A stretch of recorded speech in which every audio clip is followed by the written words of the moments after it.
Muy buenas tardes, mi nombre es Alejandra Basteas Ortega. El día de hoy les voy a hablar sobre la dimensión de la propuesta en un análisis de caso de práctica en el aula, de Cole y Sole 2002. Bueno, para empezar, vamos a empezar con la dimensión A, que habla sobre el pensamiento del profesor. Yo como docente, para mí el éxito o el fracaso de las innovaciones educativas depende en gran parte de la forma en que los diferentes actores educativos interpreten, redefinen, filtren y den forma a los cambios propuestos, tanto como para clases como a las rúbricas que se encuentran en vigencia. La manera en que estos procesos mediadores operan depende de que los docentes piensen, sienten y hacen y de sus concepciones acerca de las diferentes dimensiones. Por lo tanto, las acciones dirigidas al mejoramiento de los procesos de enseñanza, de aprendizaje en la educación superior no pueden desconocer las mediaciones cognitivas, sociales y culturales, que vehiculizan y posibilitan los cambios educativos, privilegiando que actualmente nuestro país no es una dictadura. En este sentido, cuando el docente reflexiona acerca de su rol en el proceso de enseñanza-aprendizaje, toma conciencia de sus creencias y actuaciones.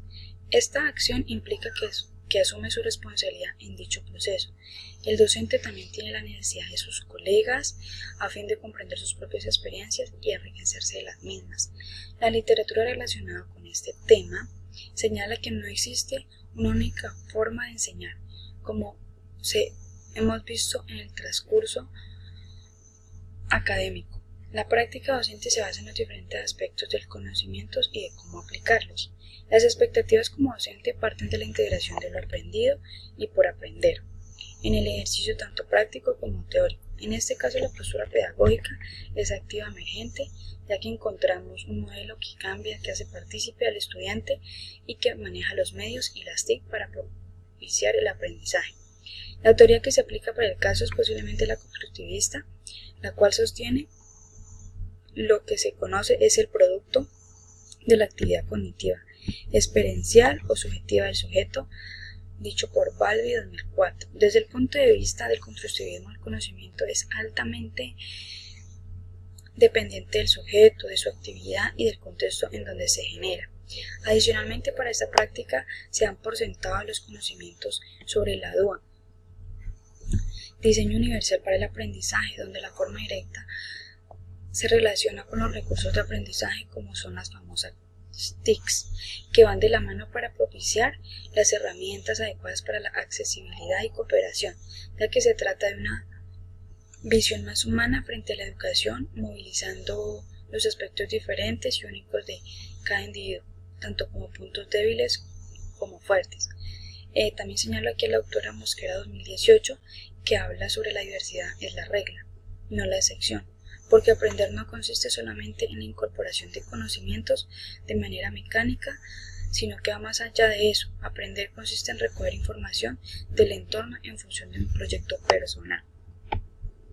Ahorita nos vamos a dirigir a la dimensión B, que esta trata de la interacción profesor-alumno. Para este caso hipotético, aplican todas las interacciones mencionadas: docente-estudiante, estudiante-estudiante, estudiante-objeto de conocimiento y docente-docente, ya que el maestro se preocupa por ser, valga la redundancia, un buen maestro, para mejorar su calidad como educador en el ejemplo dado. La problemática frente a la preparación de los contenidos es la deuda a saldar con la eficiencia y eficacia que se verán en ella, aunque es cierto que las mediaciones entre lo que debería ser y lo que es y lo que se está dictando en clase solo puede llegar a comprender el docente, que la dicta. Una de las ventajas para el maestro mencionado en este caso es que procura que la participación de todos los actores implicados en este medio sea activa, y ya que el manejo de la clase es importante. Lo descartaría como una expresión válida, a su vez darle el poder de concertar con el estudiante y hacerlo partícipe de las acciones y decisiones tomadas en clase, ya que son puntos que juegan a su favor, intercambiando ideas y de saberes. En general es posible e implica que el desarrollo de una buena clase y entorno de aprendizaje también es posible resaltar que este caso es hipotético y por ende suena más allá de un ideal de un entorno educativo, pero que no muy lejos se puede llegar a realizar y concretar. Entre las diferencias de las creencias, conocimientos, planeación y expectativas de práctica educativa, cabe dividirlas y desde mi perspectiva mencionarlas. Y respectivamente, ya que hacen parte de mi proceso profesional y los logros alcanzados en el desarrollo de esta práctica. Para mencionar las creencias, primero se debe subdividir en el trayecto temporal del ejercicio pedagógico, ya que no es la misma al inicio de la incursión como al final, y que es el inicio solo el dictar la clase y procurar que el conocimiento llegara al estudiante. Después se convirtió en toda una estrategia para el desarrollo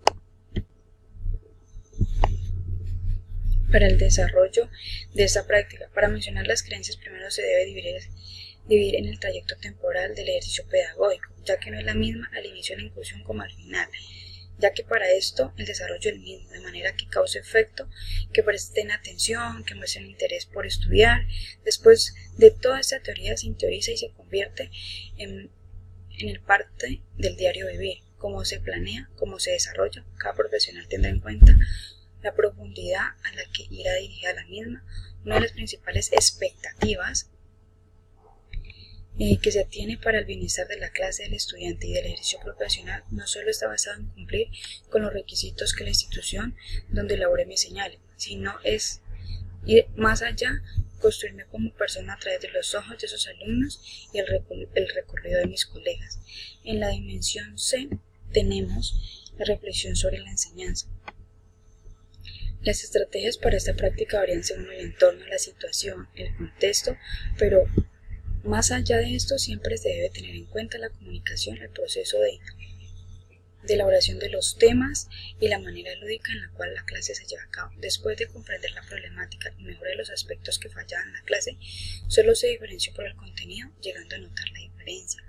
Es decir, el proceso de los exámenes aplicables y también cómo los estudiantes demostraban a la hora de responder preguntas abiertas en exposiciones, en las presentaciones y en exámenes sorpresa. Después de comprender la problemática y mejorar los aspectos que fallaban, la clase solo se diferenció por el contenido. Para este caso, el alcance de las estrategias comprende los ejes mencionados, lo que es monitoreo, verificación, valoración y tal vez falte un poco de retroalimentación en el aula de los respectivos temas vistos.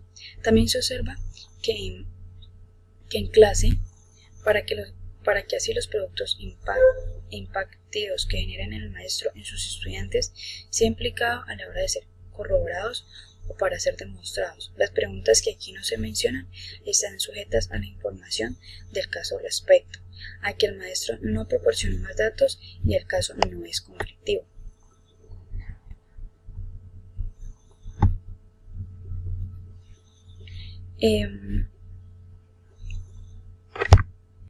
Para el paso 5, que es la propuesta para el fortalecimiento del caso,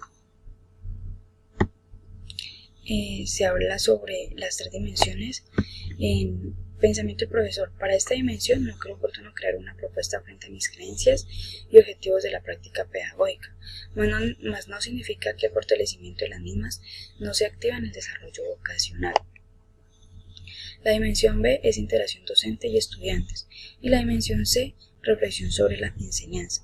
Decidí integrar estas 2 dimensiones para poder hablar sobre un plan de fortalecimiento frente al caso, ya que este no se presenta mayor dificultad a la hora de impartir la clase, pero sí de manejar los temas por la falta de preparación. Por ende, me enfocaré en cómo impartir la clase. Para eso, al inicio de la clase es clave. Lo más tradicional es que se utilizan los primeros minutos de las clases para corregir los deberes del día anterior. Sin embargo, debería utilizarse para introducir o analizar los conceptos más novedosos y relevantes para la intención de los estudiantes. Primero es importante, antes de darles instrucciones del día, se debe seguir una rutina para tener claridad de los temas a ver y así reclamar la atención del estudiantado, no sin antes calentar el cerebro, que es un órgano parecido a un músculo.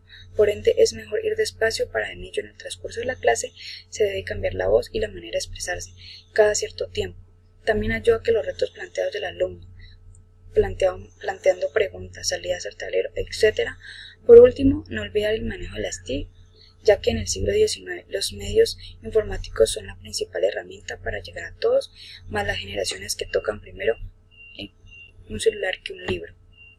Para las conclusiones, como reflexión, quise citar un texto llamado Mi atención en mi búsqueda de lecturas complementarias, los docentes en la sociedad actual, sus creencias y condiciones pedagógicas respecto al proceso didáctico, de Díaz Martínez Roa y Sabuesa, 2009, donde mencionan que los docentes con mayor experiencia muestran una mayor preocupación en la relación con los contenidos didácticos, mientras que los docentes con menor experiencia se focalizan mayoritariamente en la gestión del aula.